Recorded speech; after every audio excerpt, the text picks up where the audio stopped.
¿Qué tal, estimada audiencia del programa La Voz del Magisterio de la Iglesia? Soy Víctor Ruano. Me alegra nuevamente estar con ustedes por medio de estos programas para las emisoras católicas del país que juntamente con los presbíteros Rigoberto Pérez y Toribio Pineda les llevamos cada semana. Le estamos haciendo eco a la primera asamblea eclesial de América Latina, un acontecimiento de gran importancia para la Iglesia de nuestro continente y que la ha puesto en camino sinodal y en actitud de escucha. Al hacerle eco a estos acontecimientos de Iglesia, lo hacemos con el ánimo no solo de recoger sus enseñanzas y orientaciones y alimentar nuestros conocimientos y nuestras experiencias en el seguimiento de Jesús, sino intentamos reinterpretarlas desde nuestros contextos guatemaltecos para que impulsen esa transformación de nuestras vidas de discípulos misioneros y de nuestras iglesias particulares. En el programa de hoy quiero llamar su atención, estimada audiencia, en dos aspectos que salieron el tercer día de trabajo de la Asamblea Eclesial cuando los más de 50 grupos de 20 participantes aproximadamente cada uno trabajaron la ficha número 3, en la que fueron invitados a identificar y proponer las invitaciones que nos hace el Señor como orientaciones pastorales continentales. De las 41 orientaciones pastorales que la Comisión de Síntesis presentó, quiero fijarme en las penúltimas, es decir, en la número 39 y en la número 40, que se refieren a la presencia del crimen organizado y a la corrupción de las estructuras sociales públicas y privadas. Estas dos orientaciones pastorales se refieren a los desafíos hacia afuera de la Iglesia, es decir, hacia el mundo, en la sociedad. Escogí estas dos por dos hechos muy significativos que han ocurrido esta semana en nuestro país.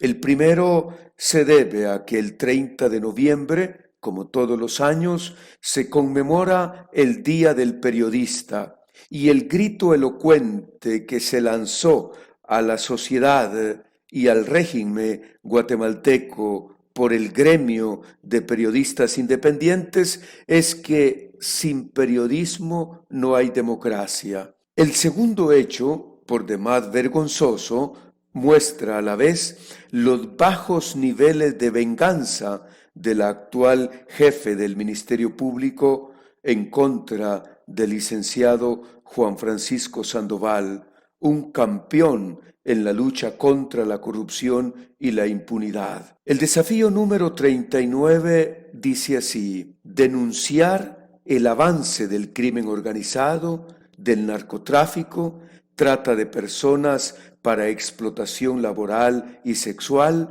tráfico de armas, secuestros y venta de órganos. Sin periodistas críticos e independientes, estas lacras de la sociedad no se conocerían, estimados oyentes, y sin fiscales comprometidos con el Estado de Derecho, estos criminales no serían sometidos al verdadero proceso también. Tanto periodistas competentes como fiscales audaces con la sociedad y la justicia vienen denunciando y enfrentando el crimen organizado en nuestro país, con el alto riesgo que para sus vidas y sus familias ese compromiso significa. ¿Qué estrategias y orientaciones ofrecieron los participantes a la Asamblea Eclesial para enfrentar el desafío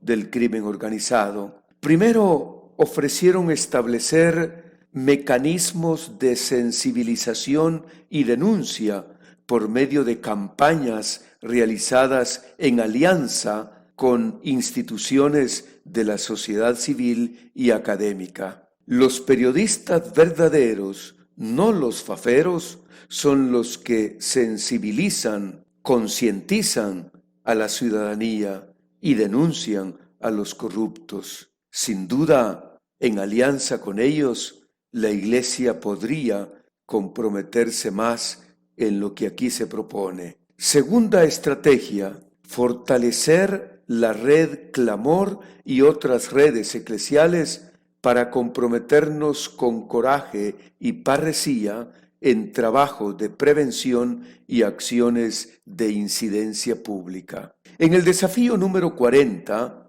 los participantes a la asamblea denuncian la corrupción de las estructuras sociales públicas y privadas y la impunidad judicial. Ese era precisamente el trabajo que con gran esfuerzo y dedicación venía realizando el licenciado Juan Francisco Sandoval al frente de la FESI y que ahora está en el exilio y sufre el asedio de la jefe del Ministerio Público y del pacto de corruptos incrustados en las esferas del Estado. Por eso me permito, como un gesto de solidaridad con él y de denuncia ante las autoridades del Ministerio Público y ante el régimen de Jean Mattei, compartir con ustedes, estimada audiencia, la valiente declaración pública que desde el exilio ha hecho con la contundente conclusión el licenciado Juan Francisco Sandoval, que dice así: aquí el afán no es hacer justicia, sino desacreditar los esfuerzos que mostraron la fragilidad del sistema. Como es del conocimiento de la ciudadanía, el Ministerio Público solicitó una nueva orden de captura en contra de Juan Francisco Sandoval y un juzgado la ordenó. La noticia la recibió, según sus palabras, con la tranquilidad que le acompaña al saber que en el ejercicio de su alto cargo actuó en el marco de la ley. Afirma él que se debe a la gente en Guatemala. Por eso ofrece su explicación en 8 puntos. 1. Consuelo Porras considera ilegal que un fiscal suscriba un convenio de colaboración. Esa facultad, explica Juan Francisco, está concedida en los artículos 96 y 101 de la Ley contra la Delincuencia Organizada. La fiscal general considera ilegal que Juan Francisco realizó videoconferencias y él aclara que fueron ordenadas por un juez y donde participaron las partes involucradas, además de una autoridad, según regula 218 bis y ter del Código Procesal Penal y el Reglamento de Videoconferencias. 2. Un convenio de colaboración debe ser aprobado por juez, como ocurrió en el presente caso, afirma Juan Francisco. El desacuerdo con la resolución fue impugnado ante diferentes instancias, Corte de Apelaciones, Cámara de Amparo y ante juicio de la Corte Suprema de Justicia y la Corte de Constitucionalidad, hasta que dicha resolución causó firmeza. El convenio y declaraciones consecuencia de dicho convenio fueron valorados por tribunales de sentencia. Se criminaliza, dice Juan Francisco, no solo que cumplí mis deberes, sino actos avalados por todas las instancias judiciales. 3. Si estos actos son ilegales, pregunta con justa razón Juan Francisco, ¿a qué se debe que soy el único funcionario acusado de toda una cadena de autoridades judiciales que avalaron lo acusado? 4. Esta denuncia, planteada originalmente por la Fundación contra el Terrorismo, fue desestimada. Luego el Ministerio Público recibió una denuncia anónima presentada en el despacho de la fiscal general, a la cual da su curso, sin observar las normas legales para presentar una denuncia. Artículo 297 del Código Procesal Penal, y sin cumplir con la norma para reabrir investigaciones. 5. Yo soy acusado, dice Juan Francisco. La actuación del Ministerio Público solo sigue el guión que procura fortalecer las causas de la corrupción en el país. Todos los sospechosos de este caso tuvieron oportunidad de declarar, menos yo, y aclara: no es pretexto que me encuentro fuera del país. La legislación nacional